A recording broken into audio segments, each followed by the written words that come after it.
Sunday, students examine the new landscape of their campus. I'll never forget the feeling I had when I looked out my dormitory window onto the football field and I saw about 150 pup tents, jeeps, like little tanks going up and down the road and in and out of the stadium. There was a military takeover of our campus. It was a real paradox. The military vehicles in like an almost party atmosphere. People, hey, how you doing? Waving to you. Remember stopping at a corner, we were just told, just ride the streets. Just go anywhere around, just be seen. For Barry Levine and his companion, fellow student Allison Krause, the day provides a strange yet poignant encounter. We were walking around the campus, and there was one particular guardsman that a number of students had gathered around and were talking to. And he happened to have a flower in his gun barrel. And as we watched the students talking to him, Allison and I also saw an officer standing not too far away. And he eventually approached the guardsman. He reached around Myers and grabbed the flower, took it out. And as he took it out, Allison grabbed it from him and said, "What's the matter with flowers? Flowers are better than bullets." Unfortunately, the relaxed atmosphere would not last long.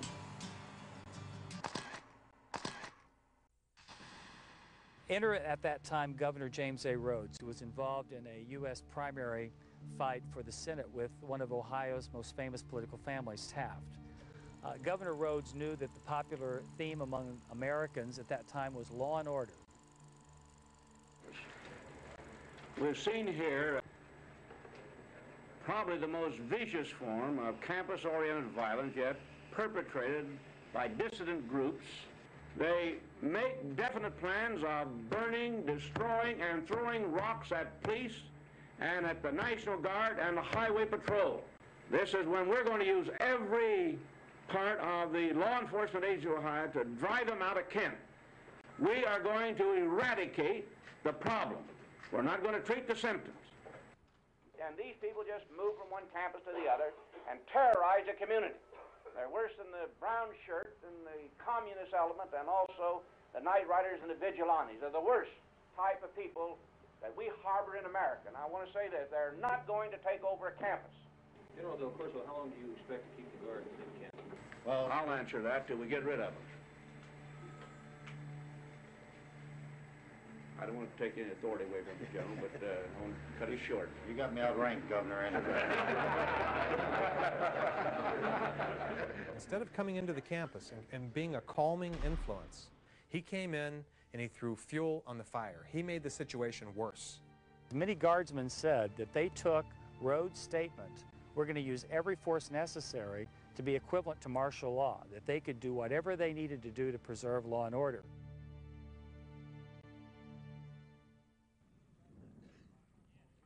I didn't hear any parts of that speech either. At the time, again, I didn't hear them. So for them to be inflammatory to me in any way, no, that would not be so. In an attempt to clear up confusion over the status of organized student protest, university officials distribute 12,000 leaflets banning any and all demonstrations. Due to poor methods of distribution, however, many students never see the leaflet. Among those returning to Kent that day is Dean Kaler, a freshman with dreams of playing football for Kent State. When we got there, my dad goes, "Oh my God, this is an occupation. This looks like Korea." That evening, a group begins to congregate on the Commons. Fearing the crowd would make their way back to downtown Kent, the Guard intercepts them on the corner of Main and Lincoln. There, a sit-in takes place. Students renew demands to speak with University President White about the Guard's presence on campus. Students are told that if they move off the street and back onto the campus, the president would then come out and speak with them. And of course they tricked us. We got out of the streets, moved on to front campus, and the National Guardsmen advanced on us with tear gas and bayonets.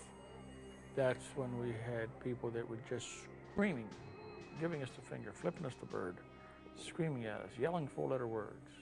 And I'm sitting there saying, what seems to be the problem here? Again, we were with a lot of chanting and rock throwing and what have you when that took place. As the situation intensifies between students and guardsmen, so too does the military presence on campus.